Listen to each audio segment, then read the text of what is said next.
All right, hello, and welcome back to Real Seekers. I'm your host, Dale, the Real Seeker, and today I'm joined by a former guest. He's been on a couple times before, John Loken. Hey, John. Hey there, Dale. Awesome. Thank Welcome back. thank you. Welcome back there. And yeah, so today, John Loken, he's going to introduce himself just for the benefit of those who haven't seen him in the previous shows there. But we're kind of going over a couple topics related to a solo show I did.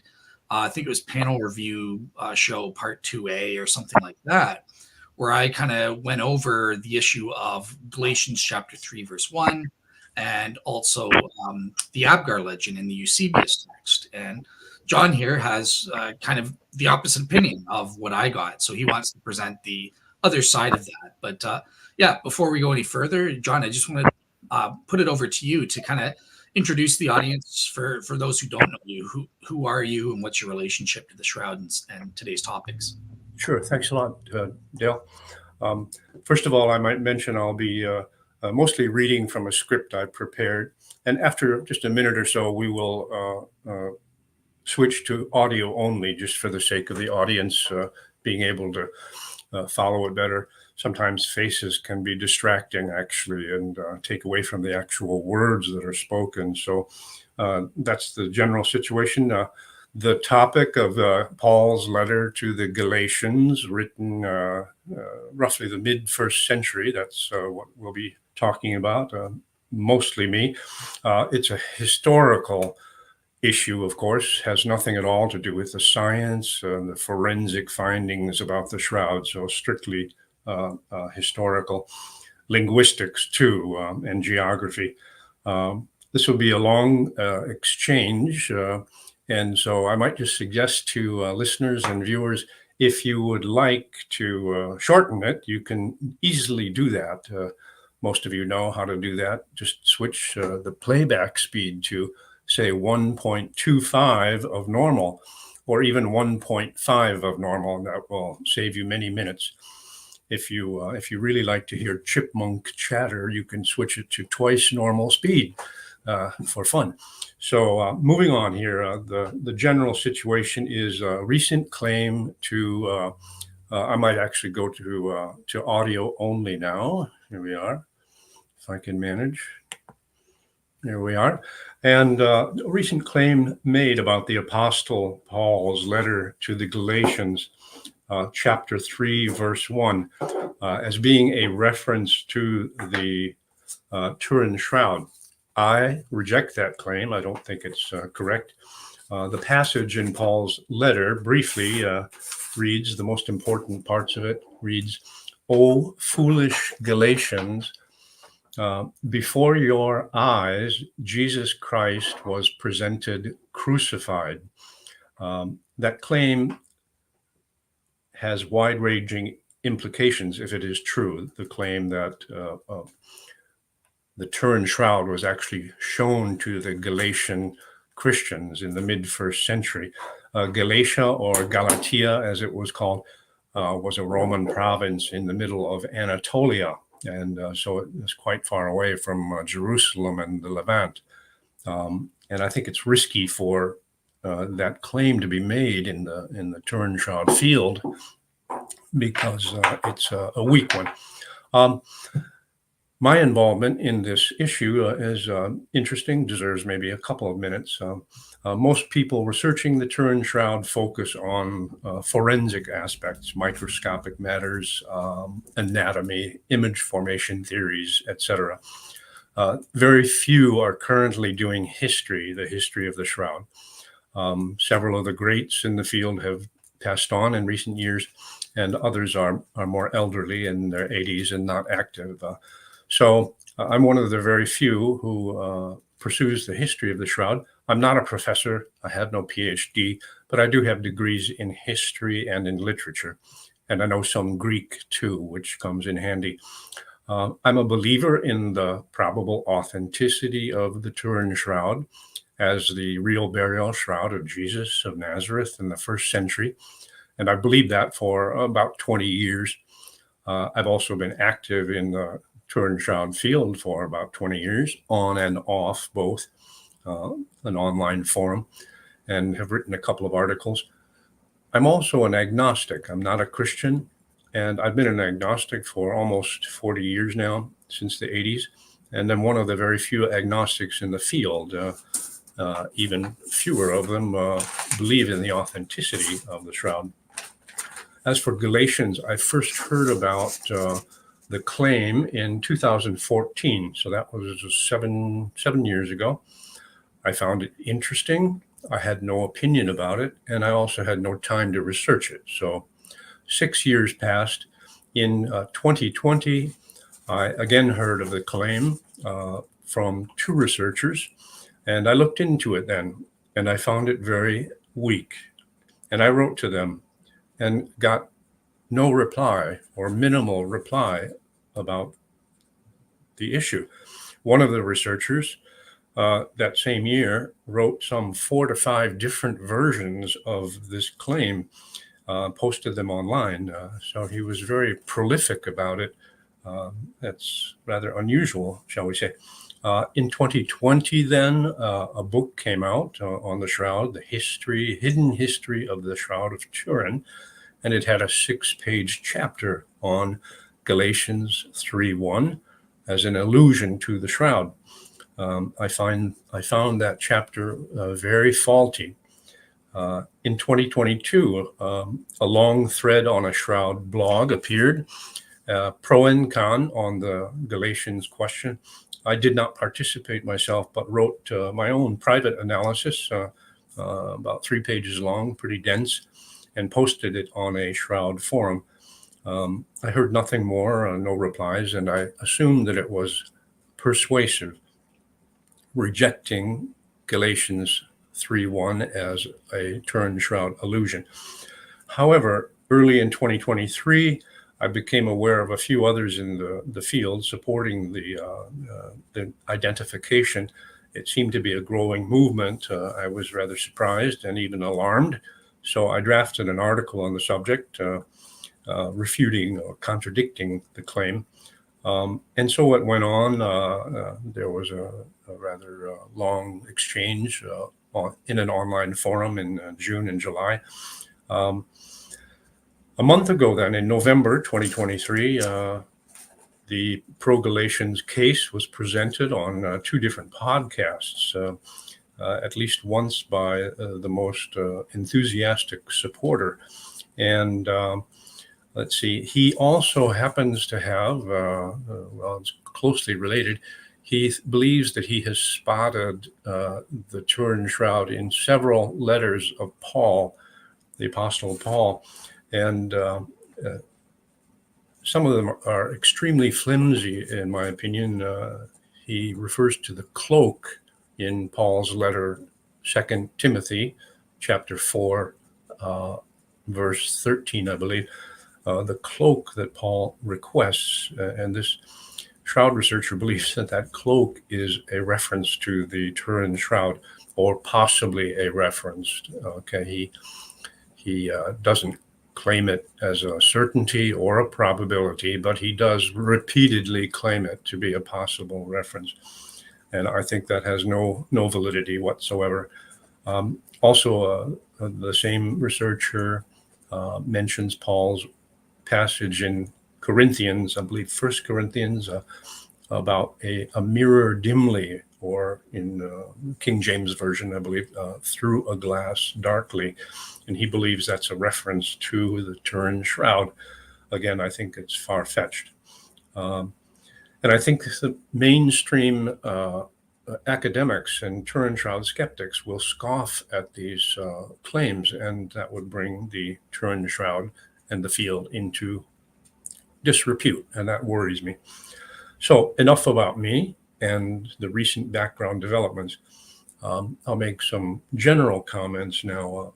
I think the Galatians claim is based on mere coincidence of a couple of words, also a bit of fantasy and possibly personal factors involved. Let's face it, coincidence does exist and is very active in all our lives, and it makes similar things seem identical when they are not.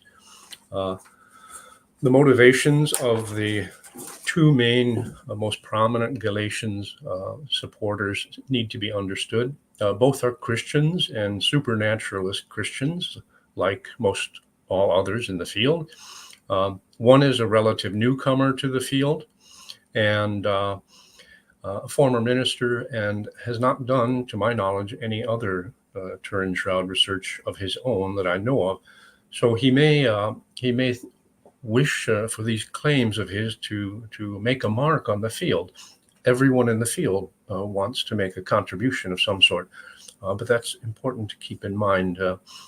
Many people are fascinated by the Turin Shroud, and just think today all of the YouTube videos and podcasts that are out there. People think they see the Turin Shroud everywhere, it seems sometimes. Let's see, the other researcher then is almost the opposite. He has been in the field for 30 years or so, and presented several talks at conferences and written many articles. Also, he is a historian, a former lawyer as well. However, he has a certain interest in his Galatians claim, and that is he has tried as hard as he can to locate the Turin Shroud in Antioch, today Antakya in southern Turkey. And he believes that the shroud went from Jerusalem up to Antioch and did not go to Edessa, which is the mainstream position in the field. And so Galatia being closer to Antioch than it is to Edessa, it's convenient for his agenda, you might say. Let's see. The two main supporters, then, they actually have differences between them. The first one I mentioned, he has primarily considered that Paul was the one who carried the shroud to Galatia. And the other researcher thinks that the Apostle Peter was the one who did that. The second Galatians supporter also has never, to my knowledge, expressed any support for those several other claims of shroud sightings in the letters of Paul made by that first supporter, or enthusiast, I might say. In fact, I don't know anyone at all in the field who has specifically backed such claims of the Turin Shroud being present or possibly present in Rome or Troas, which is ancient Troy near Istanbul today, or in Corinth. So there seems a considerable disagreement between them. It's been kept fairly quiet for their individual purposes, but there is that apparent disagreement. Now, regardless of my own take, my own view of the Galatians claim, I will say that everyone should realize that the Galatians claim and the related claims as well are truly radical ones. They are a radical departure from previous research on the Turin Shroud. Why is that? Three reasons, I think. The far-flung geography involved, hundreds, even thousands of miles, and I'll go into more detail. Also, the very skimpy words that are used to justify the claims. And then three, the openness with which the shroud was or is supposed to have been shown in public, here, there, and almost everywhere, it seems sometimes to me. Taking those points one by one, geographically, the claim takes the Turin Shroud on a journey or journeys in the middle of the first century. This is just 20 years after the crucifixion of Jesus. And a journey for hundreds and even thousands of miles or kilometers to the west of the Levant. Up until now, almost every Turin Shroud authenticity supporter in the field has thought that the shroud remained somewhere in the east, the eastern coast of the Mediterranean, either in Jerusalem still, or up in Edessa, or maybe in Antioch, or elsewhere, but somewhere far to the east there. in the mid-first century. So this new Galatians claim is really radical geographically.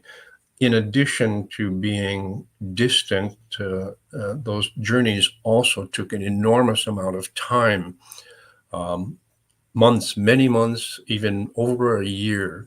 Paul was on the road. He was traveling far and wide. So the time factor must be taken into consideration, and the conditions as well. Travel in those days, it was a dirty business. It was very dangerous. Just think back to the first century. Some relevant distances I'll mention here. Antioch to Troas, which again is close to Istanbul today, that's about 750 miles one way as the crow flies. And of course, Paul and Peter, they were not crows. They could not fly. They had no airplanes at their service. So their trips were actually more roundabout. And when you think of the return trip as well, you're winding up with about a 2,000-mile trip if the Shroud was taken to Troas. The same is in the case, or even more so in the case with the claim that the Shroud was taken to Corinth, which is in Greece, mainland Greece. That would have been a trip of well over 2,000 miles. Even Antioch to Galatia or Galatia alone would have been approximately 250 to 350 miles one way. I think that's around 400 to 500 kilometers. And then round trip would double it and even more. Paul went there partly by ship. So moving on, when you think of these distances, you wonder whether the shroud was a burial cloth or a magic carpet sometimes. Now then, the claim is also flimsy because of the words used. I just mentioned those above, so I'll skip over that. But it's also radically different in proposing that it was widely shown to many people, potential converts during those far-flung travels around the Mediterranean and throughout Anatolia.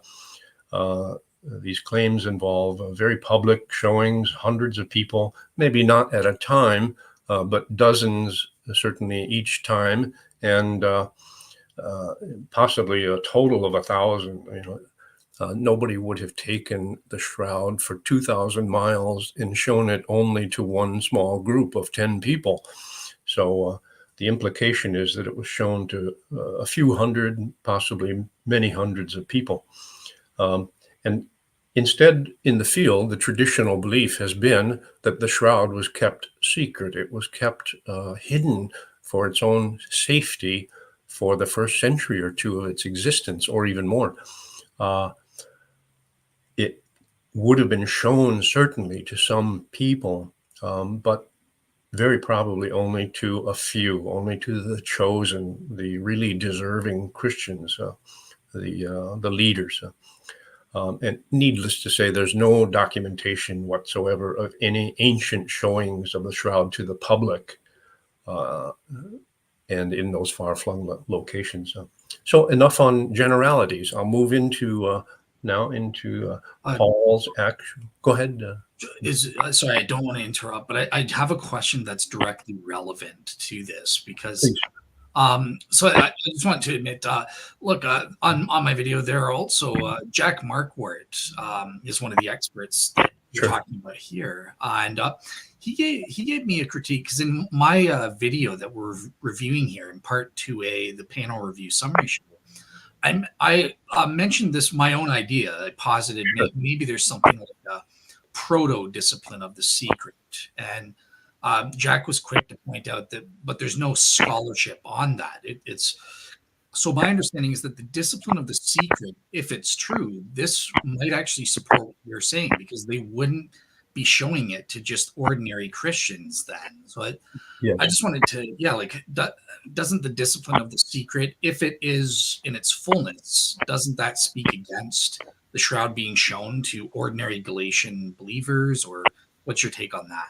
Yeah, I think you're quite right, Dale. And that's one problem I had with that particular view of the shroud being shown widely in public, because one of the researchers, especially the second one I mentioned, I won't name names myself. It's not really that important. I think most people know who we're talking about, and just to keep it more objective.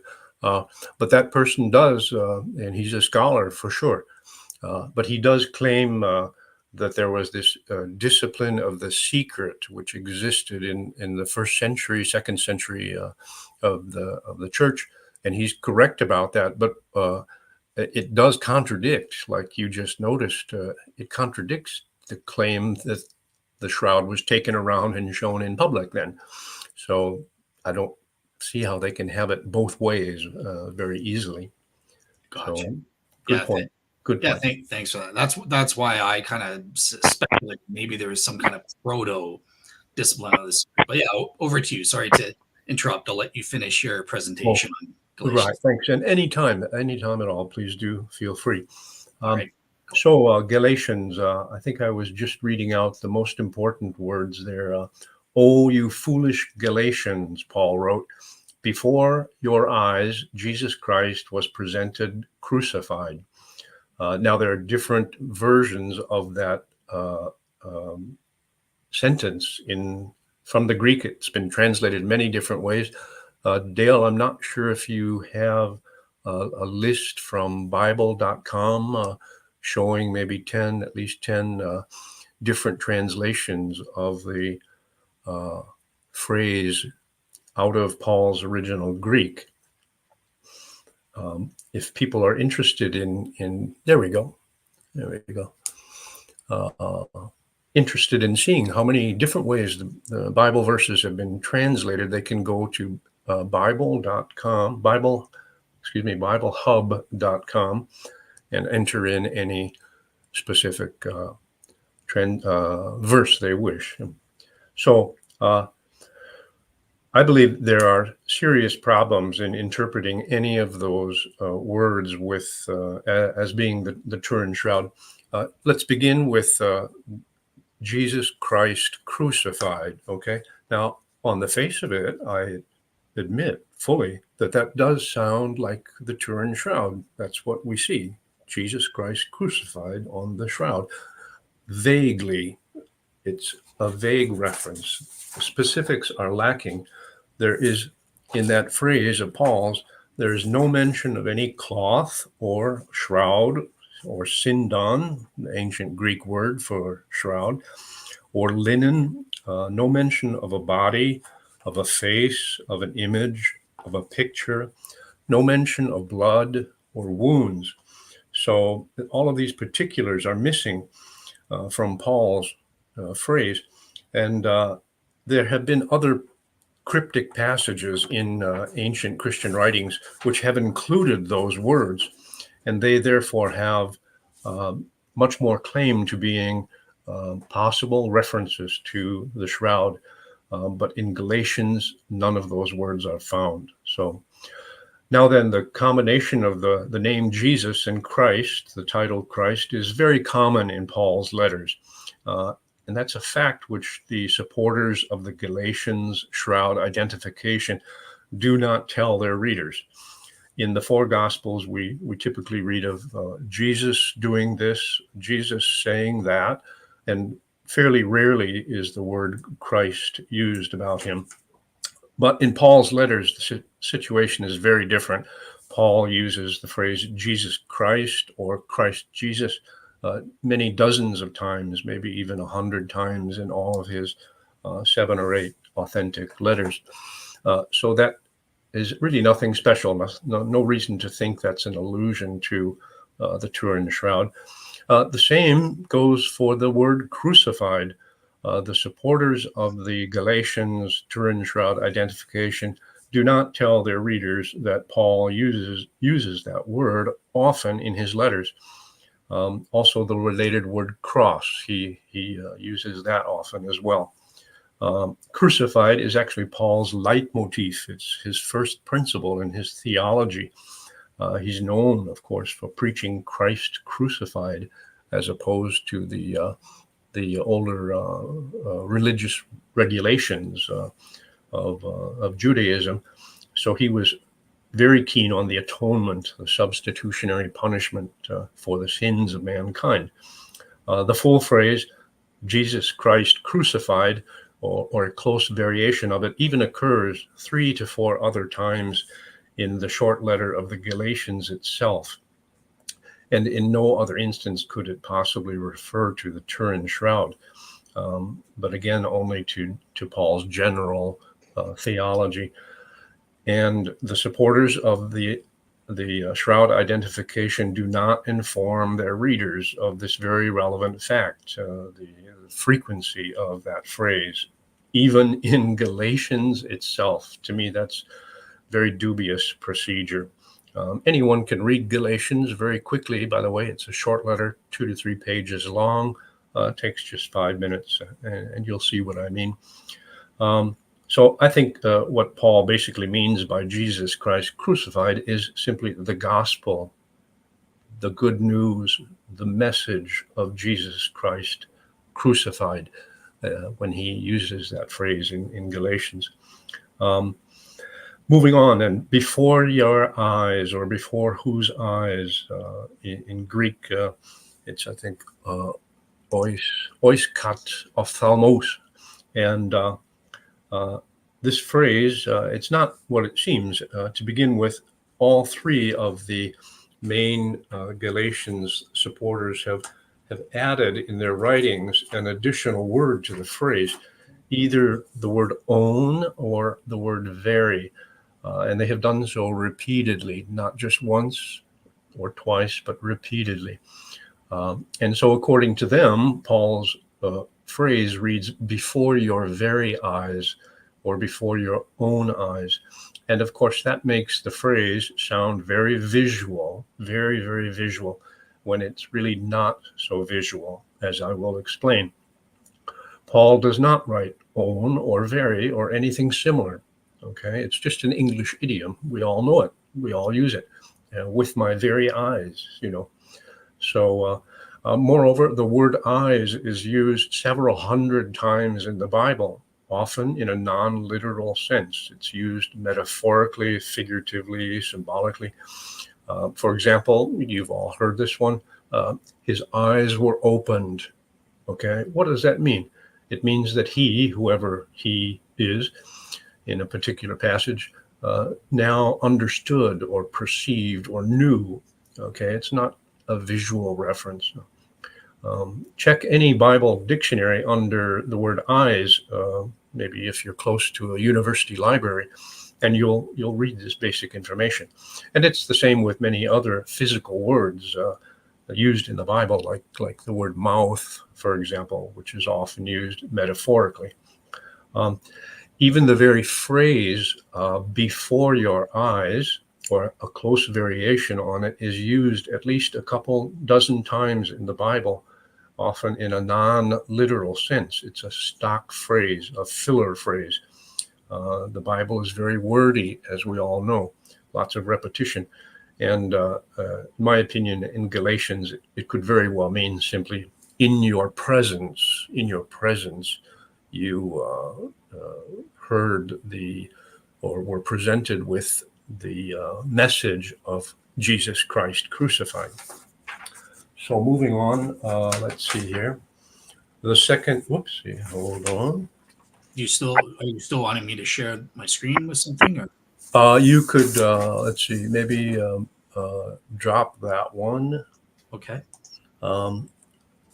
Another source for Paul's use of the word eyes could have been a more personal one, and relating specifically to his eyes. He may well have had an eye malady of some sort. Many New Testament scholars have wondered about that, maybe glaucoma, something else.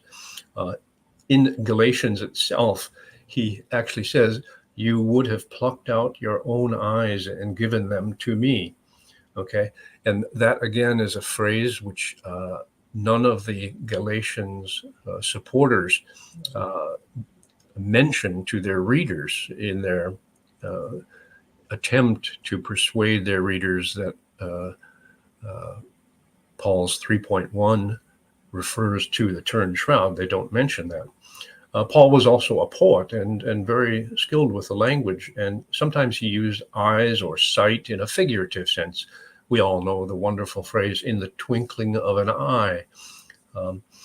And also, another very important point is that not only objects, but also actions and incidents and experiences can appear before one's eyes. A dog can run before your eyes, a car can drive, a bird can fly, a sermon can be preached, a lecture can be given. All of these events, experiences can be seen, not only individual objects, physical objects.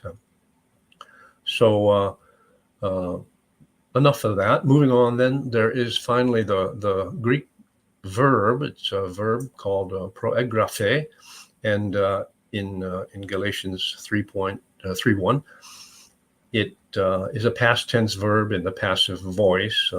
The dictionary entry form is prographo. Prographo has many different meanings in the Bible. It occurs, I believe, 2, maybe 3 times in the letters of Paul or in the New Testament.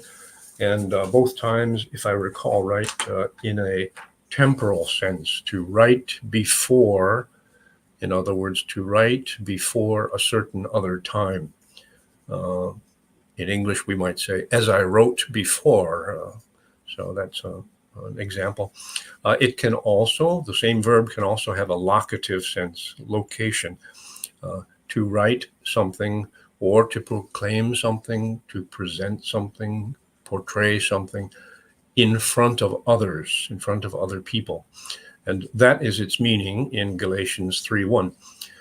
It can mean certainly to post something up on a wall, a sign, a placard, information, but that is far from the only meaning that it has, although that particular meaning is the one that the Galatians 3:1 supporters very strongly promote, and knowing that the same verb has other meanings. If you go to a large university library with a theology section, you can easily find a dozen or more books on written by New Testament scholars on Paul's letter to the Galatians. Each of those books will have 2 to 3 pages devoted to analyzing verse 1 of chapter 3. And the professors generally have no problem interpreting that verb in the sense of Paul's proclaiming or announcing or declaring his message. Prographo is admittedly a graphic verb with a basic meaning of to write or perhaps to draw, but its extended meaning and use can cover cases involving speech alone. In English, we do the same thing with verbs like portray or picture or paint.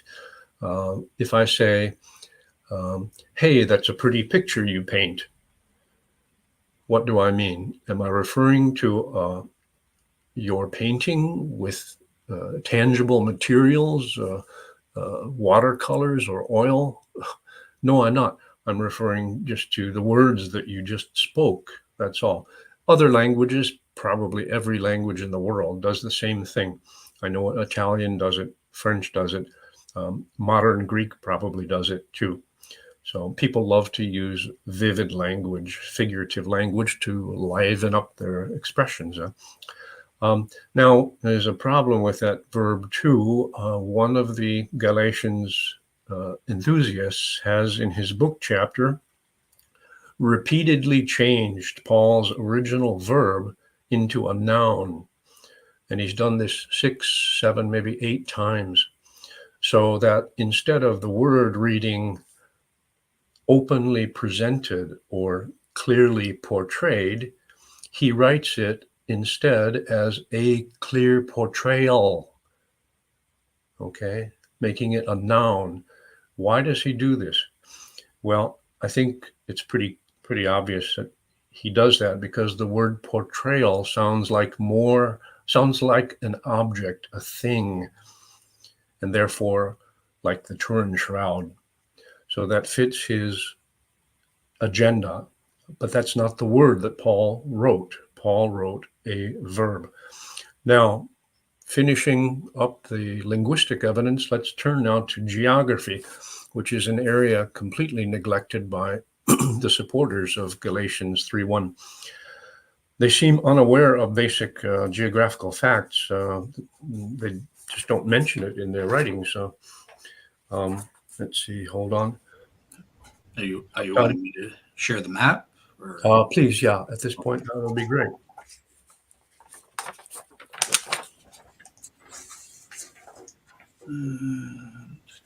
So I think sometimes they may have just looked briefly at a small map of the Near East and said, Jerusalem to Galatia, that's only 4 inches.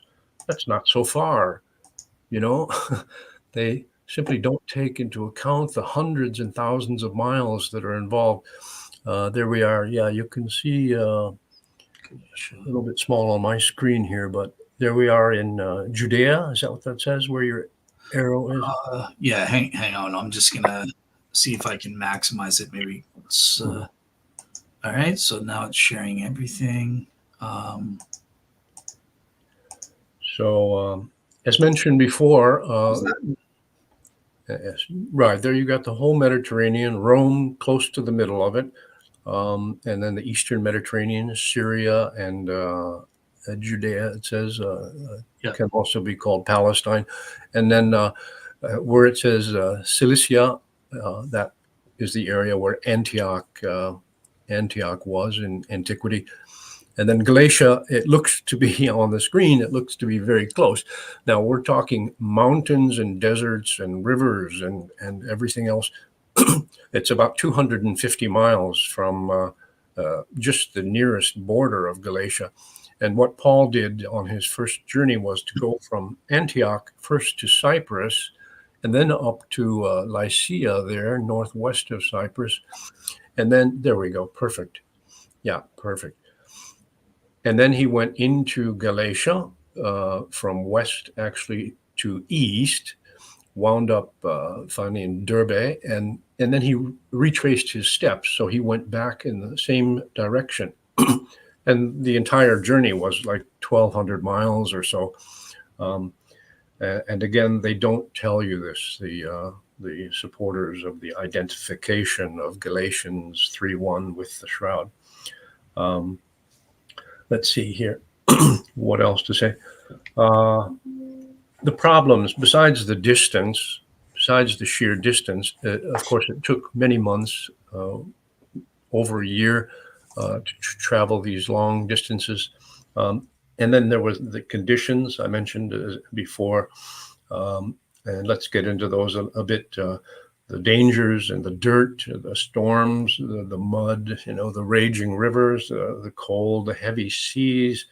Paul was shipwrecked 3 or 4 times in his 4 missionary journeys.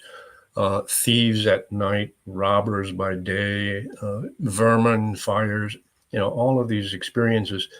If anyone is interested in taking notes, they might want to check out Paul's 2 Corinthians chapter 11, verses 23 to 26, where he gives a detailed account of all of the many problems, or just some of the many problems that he encountered on his journeys.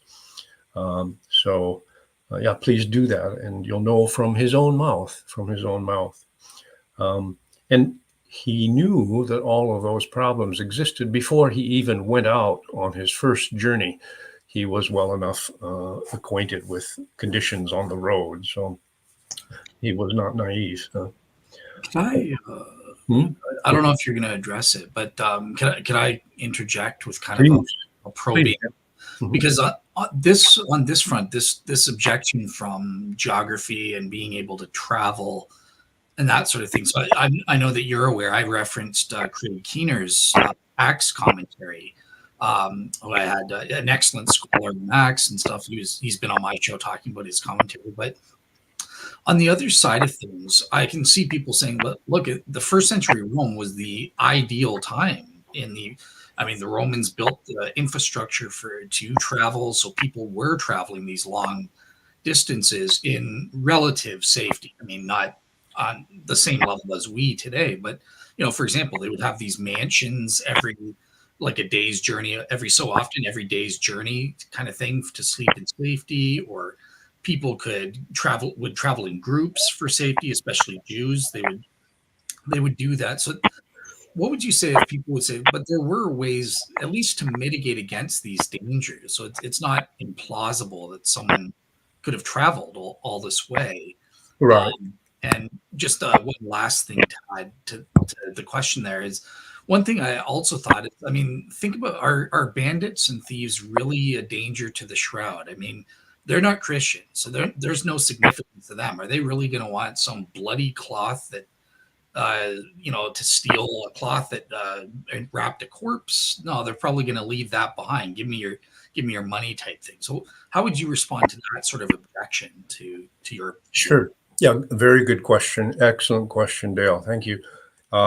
And I believe I can respond to that and answer it well. First of all, let's discuss lodging. Okay, I've never thought that Paul was sleeping out on the side of the road every night of his journey. Well aware that the Romans did have a certain infrastructure in place for travelers. But it was very, very primitive in those days. We're not talking about, individual rooms in a Hilton or a Holiday Inn. These were just, flea-bitten or whatever primitive inns. You use the word mansions. Now that's an ancient Latin word. And in those days, it did not mean the mansions that we mean today, the homes of the rich and the famous. It was just a wayside inn. So there's that. They were sleeping all probably together in one big dormitory, probably not even with beds, maybe just mattresses on the floor. So there's that. Keener, you mentioned him, a great scholar especially of the Acts of the Apostles. I've read that same chapter of his, volume 1, chapter 17. I believe it's called Geographical Considerations, something like that, about 15 pages long. And he goes into quite a bit of detail. He does say that there were roads, paved roads, stoned, and so on. And then these inns periodically, maybe every 10 to 15 miles. But the dangers still remain. If someone is caught out in the open in a storm, a ferocious storm, you don't have any recourse. The most you can do is to hope there's a cave nearby or a tree you can hide under. But there must have been many times when there was not. And so they must have gotten soaked. Also, such infrastructure doesn't help you much if your little barge across a river happens to hit a rock and sink. And Keener was also very well aware of the problem of robbers and thieves. He repeatedly mentions that problem and how everybody on the road was afraid of robbers and thieves. A certain protection can be afforded by group travel, but then maybe people weren't always available to have as companions. Also at night, stealthy stealing from one leather sack can't be helped if your road companions are all asleep. So there's that factor. Let's see. Moving on, and then just the dirt and grime of the travel. I don't see how Paul or Peter would have taken the shroud along. Oh, did you? For many months. Go ahead.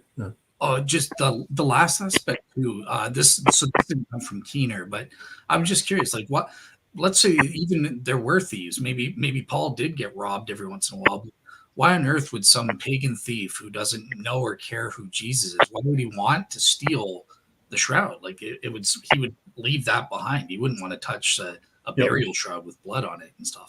That's a good point. However, a lot of thieves don't know what they are stealing. They act quick. They're very quick about it. They just grab what they can.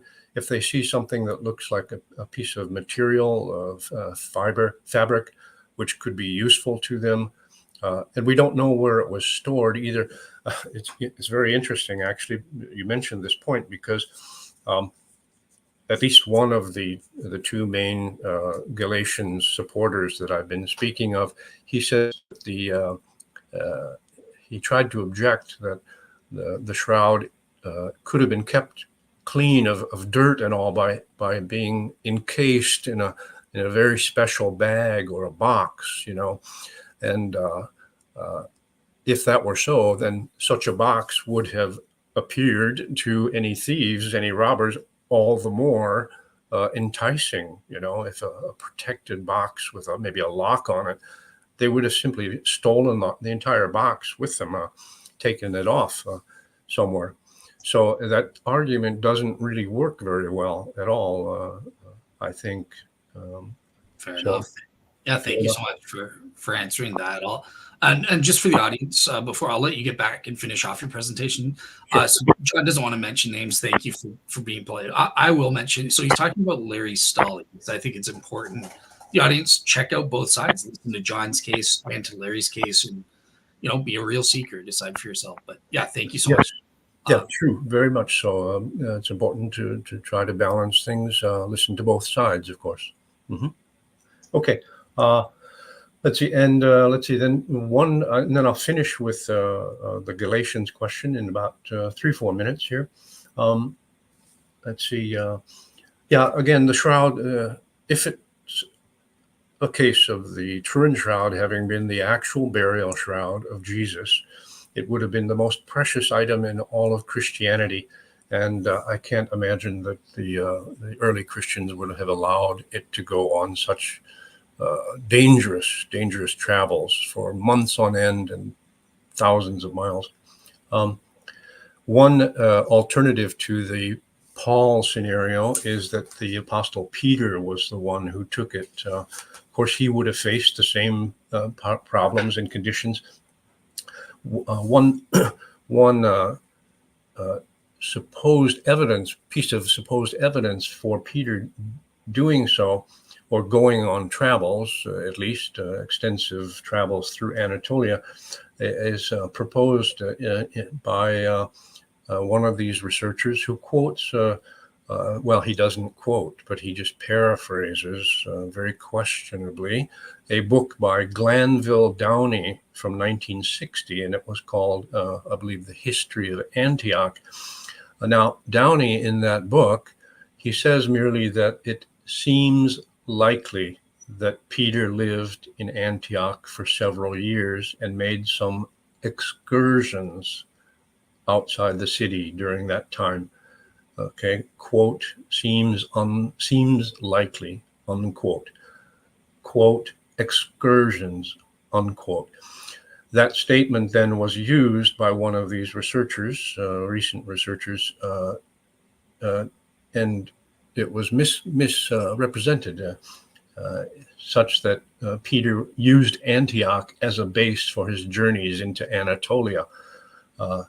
So that's an unfortunate case of misuse of the sources. Finally, then the audience of Paul or Peter or anyone who might have conceivably taken the Turin shroud around with them, we're talking about an audience of insignificant peasants, townfolk, a wide range of intelligence among them, mostly low or only average intelligence. Very few people were literate in those days. Just imagine the scenario involving a shroud. There must have been, or there would have been, many scoffers among the people. People would have wanted to handle it. They might even have, out of natural curiosity, they might have tried to rub the image off of it and they had no microscopes to examine it with forensically, and they probably would have just thought that it was an odd, large sweat stain made by the body of a crucified dead man they never knew. So again, what will be the point of bringing it along? Now, finally, the question of the Apostle Paul and the Turin Shroud, that's a very interesting one. It's a mystery to this day, and we don't know. There's just no information on it. Did Paul learn of the shroud? Did he hear about it, or did he actually see it himself?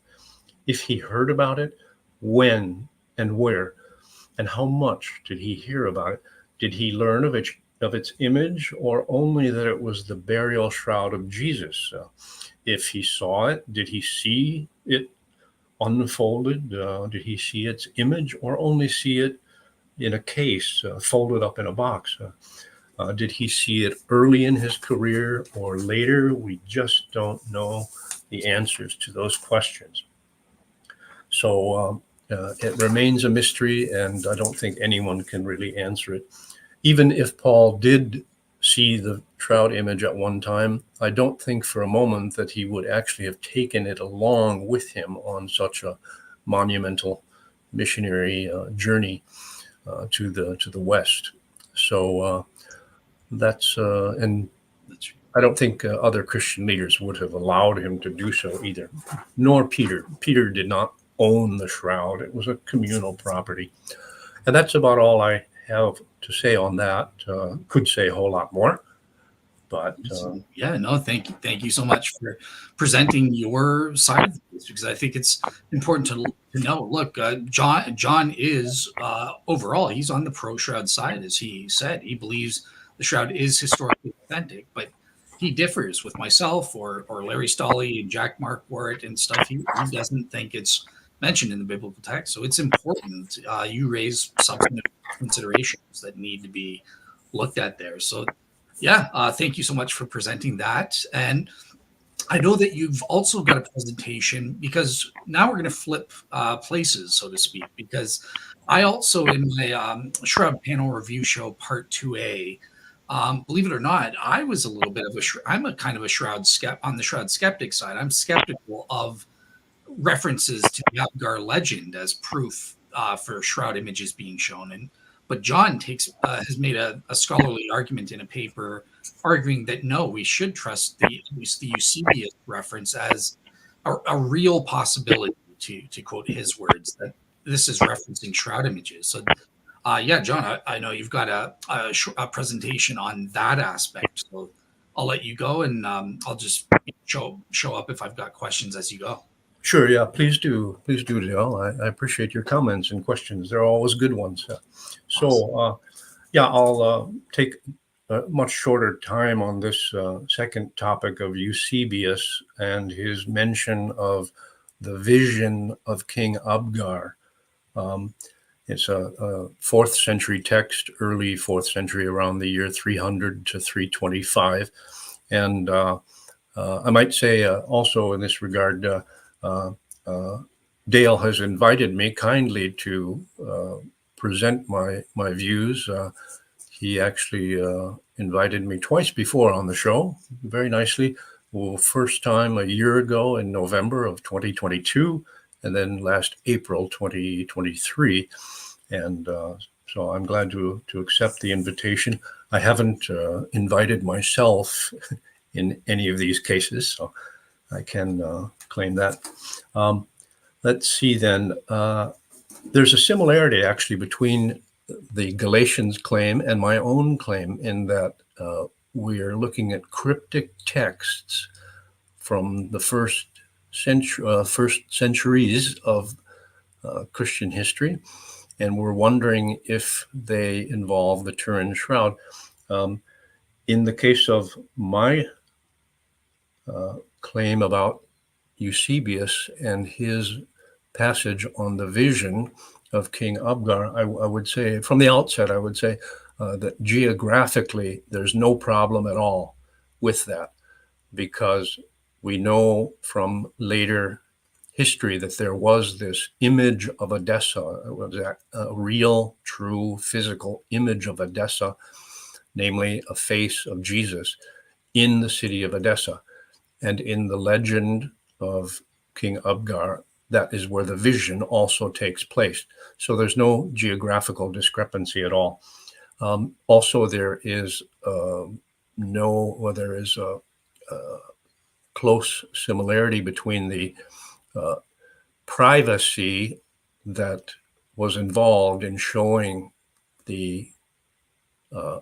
or I should say, the privacy of the vision in the legend of King Abgar, and the assumed secrecy of the shroud in the first few centuries of the Christian era. So we don't have the legend of King Abgar. We don't have the shroud being displayed openly, publicly to the common folk, the populace. So those are two strong points. I might mention too, I started that article back in 2019. I was simply trying, because of my background in history, to fill in the 2nd or 3rd century gap in the history of the Turin Shroud, based on an old hunch that I had many years before. Also, a strong note of caution runs through my article, as opposed to the ones that we've just talked about concerning Galatians. I did begin by thinking that the Turin Shroud was probably identical with the vision of King Abgar in the church history writings of Eusebius, circa 300. But then, as I researched it, I came to a more modest conclusion that one could not yet say probable, but still say that it was a respectable, strong possibility, or a real possibility, and that was good enough for me. Okay, I think too many people in the Shroud field and other fields claim probabilities for their pet theories when they really should not. So let's see, moving on, I'll try to make this fast here. Just let me know. Go ahead. Just let me know if you want me to share the screen. Oh, sure. Yeah. Let's see which, maybe the actual passage itself, Dale, from Eusebius. Okay.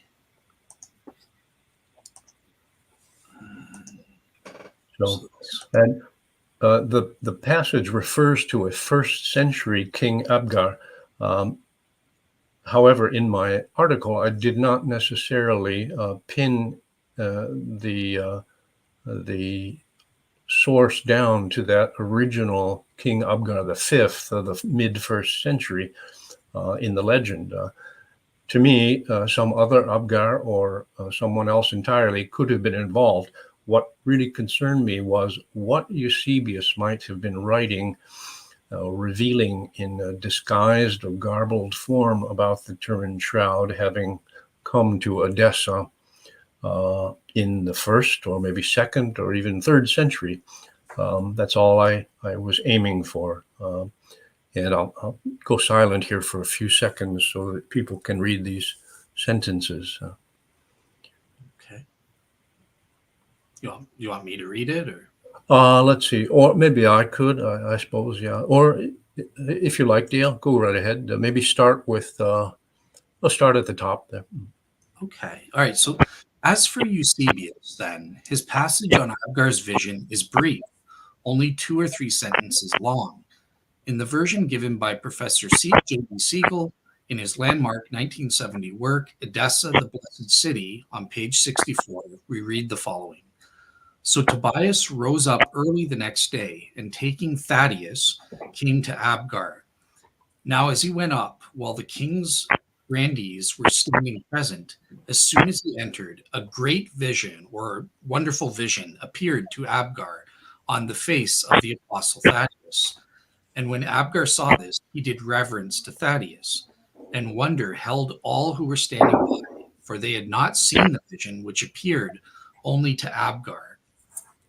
Readers familiar with the Shroud of Turin will recognize certain similarities between its image and this wonderful vision or great vision seen by Abgar. Both are visual phenomena, somewhat difficult to see, and rather prominently involve a face. The shroud, traditionally considered the burial shroud of Jesus, bears a remarkable image of him, which is faint, and his face is the most impressive part of it. Fine. Yeah. Thank you very much, Dale. Thanks. Um, So then that's a very skimpy little excerpt from the article. It's actually about 17 pages long. So it has a lot more information and backup evidence. It is more detailed about Eusebius and the shroud than any previous article. It's a minor subject. It's not one of the big topics in the field, but it's a very mysterious and intriguing one. Again, as I mentioned, the geographical evidence is very strong. Well, yeah, there's an artistic representation.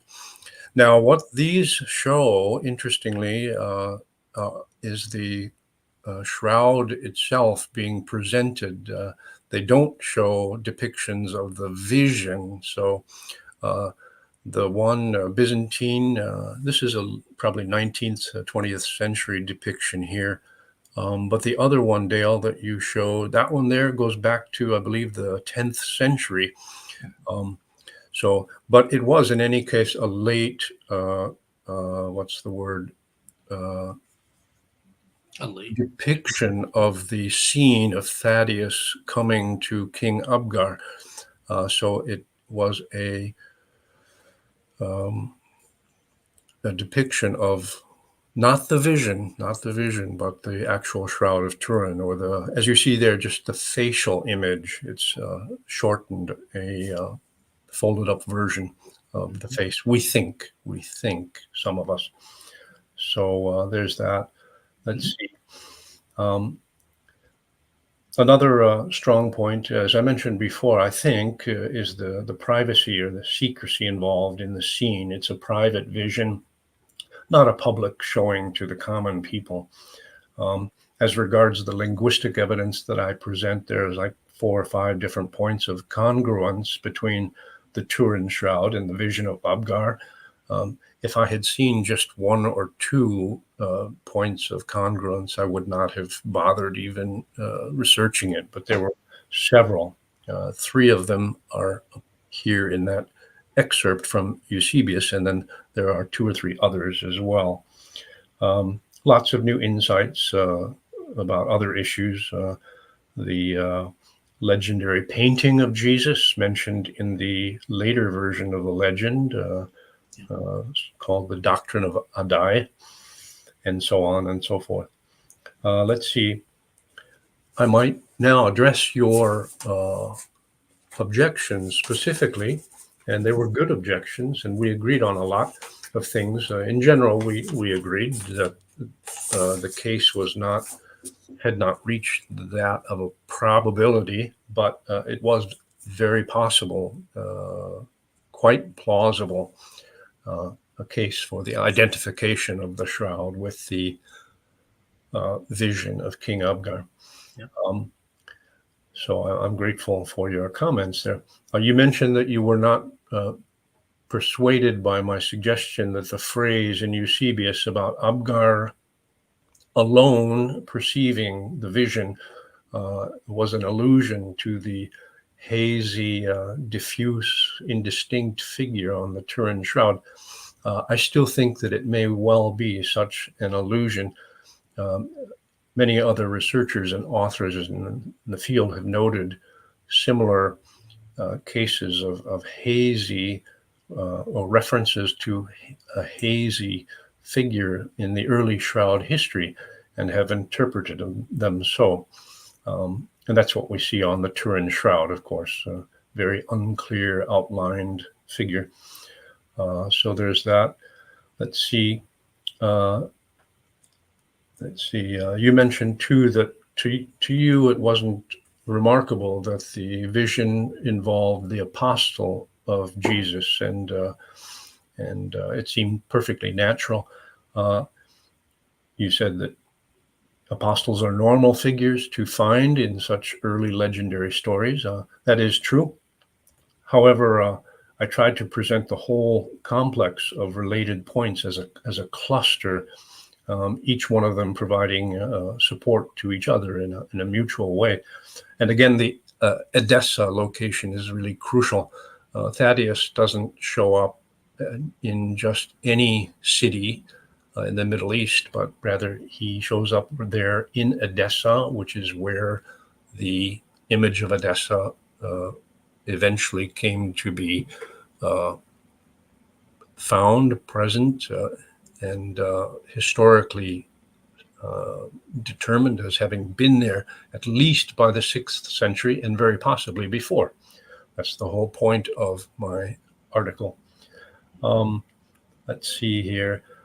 Dale, you mentioned also that the Jerusalem crucifixion and resurrection details, which are mentioned in the legend of King Abgar, are actually a key part of the Jesus story and therefore not so surprising to appear in such a legend.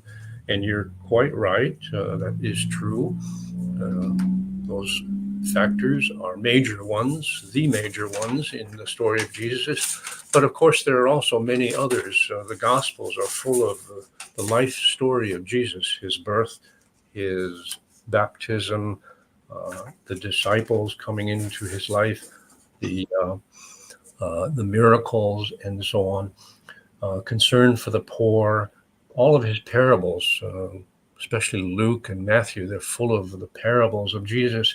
And none of all that is mentioned in the legend of King Abgar. It's all focused, only the few sentences that go into Jesus are about his passion and resurrection. So that seems remarkable to me. And I think it reflects the background factor, or it might reflect the background factor of the Turin Shroud behind that legend. So there's that. You mentioned that the experience of Abgar being a vision is not so unusual either. And I agree. There are many cases in the Bible and in the legends of religious visions. But there are also, as I point out in my article, there are also many, many cases of purely acoustic experiences when someone hears the voice of God or an angel. Many cases of what you might call tangible or touching experiences where people are gripped by the hand of God or an angel and held. So we might say there's a 50-50 chance of the experience of Abgar being a visual one, a vision. And in addition to that, of course, it occurs in an odd place. It's not a vision seen in the sky or somewhere else. Many visions, I think almost all of them are not localized in the Bible and elsewhere. It's just said that someone sees a vision suddenly. Well, in Eusebius, what we have is this strange case of a vision which is not defined, and it's said to be on the face of the apostle Thaddeus. That's a weird scene, and I know that you too find that very strange and very intriguing, and you've wondered what that's about. And I think it could be a garbled version of Thaddeus or whoever first brought the shroud to Edessa, having held it up in front of someone and maybe folded up, held it up, and people could behold the face of Jesus, which is the most prominent part of the shroud, of course. So there's that bit of evidence. Let's see here. I think that's about all. I've got other material here, but we're getting on to, we've just finished about 1 hour here. If you have any more comments, Dale, I welcome them. Yeah, just back up kind of as people know if they saw my previous episode. So I agree that at least on the first 3 points, like the timing, related to the crucifixion, the involvement of Adai in Edessa, and that sort of thing. I don't think these in and of themselves. I mean, it's plausible, and sure, it's kind of a falsification test. They could have gotten it otherwise, but I don't think in and of themselves they prove one way or the other. The 2 points that I think move the scales for me are, number one, there is this good argument that you mentioned about Abgar. The vision is said to be on the face. And I looked at other literature and stuff from Craig Keener and other scholars and stuff about visions, 12th tree and stuff like that. And it isn't described as being on the face. So that is a very curious thing. I think perhaps counts in your favor as a shroud interpretation there. Um, and as you mentioned, I really think the real defeater is the fact that the text says the others didn't see the vision. I don't think this is. I think it's improbable to be a reference to the shroud's image diffuseness. I don't think that's what Eusebius is saying here, or the Abgar legend is saying here. So you've kind of summarized my position and given your counters to that. I just want to ask you one question because you Please. mentioned her.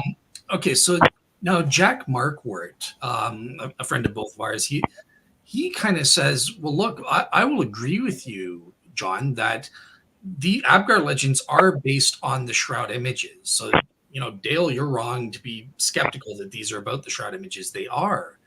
But John, you've messed it up. The Abgar legend is messed up. The Shroud never went to Edessa, it went to Antioch, and it wasn't until King Abgar the Eighth came around that they brought the Shroud to Edessa. They showed Abgar the Eighth at the time of his conversion, and then later on, these garbled the Abgar legend got garbled up and got attributed to Abgar the Fifth. So, I just wanted to get your take on Jack's notion. Do you think that the Abgar legend could be explained by the Shroud being shown to Abgar the Eighth instead of Abgar the Fifth? Yeah, what's your take on that take? Sure. Yeah. Yeah.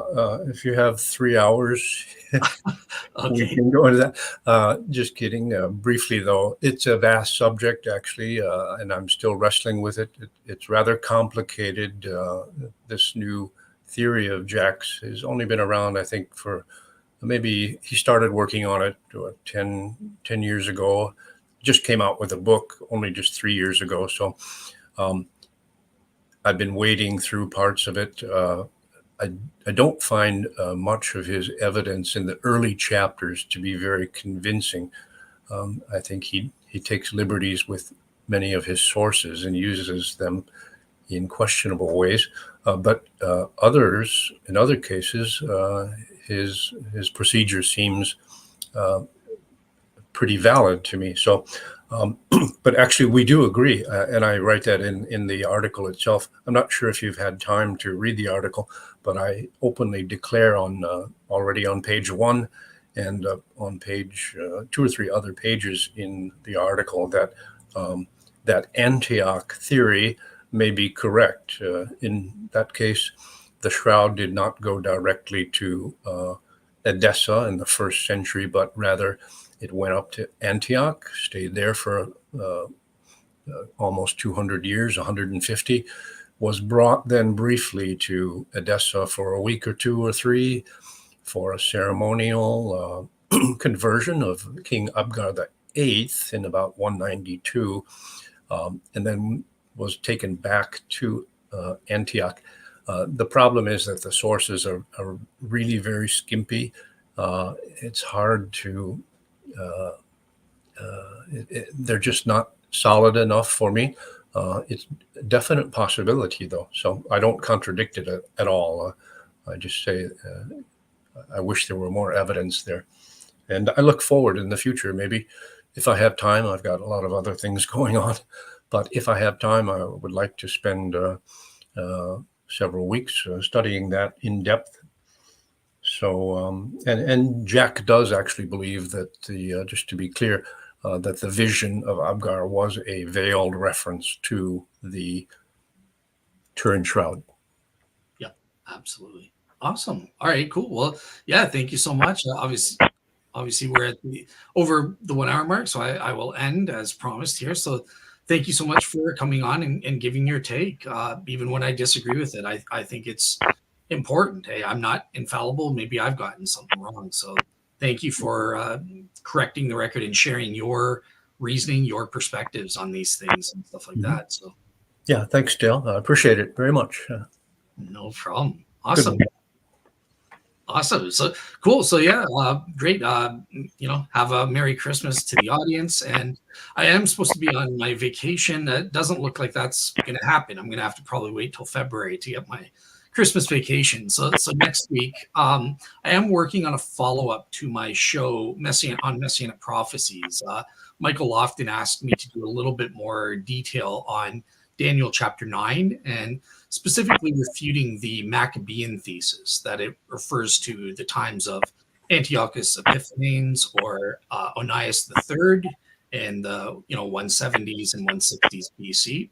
So yeah, I've got that coming up next week, and then a bunch of other shows in the new year. So yeah, you don't get rid of me until February. I guess no vacation for me. So yeah, have a great week, everyone, and Merry Christmas to everybody.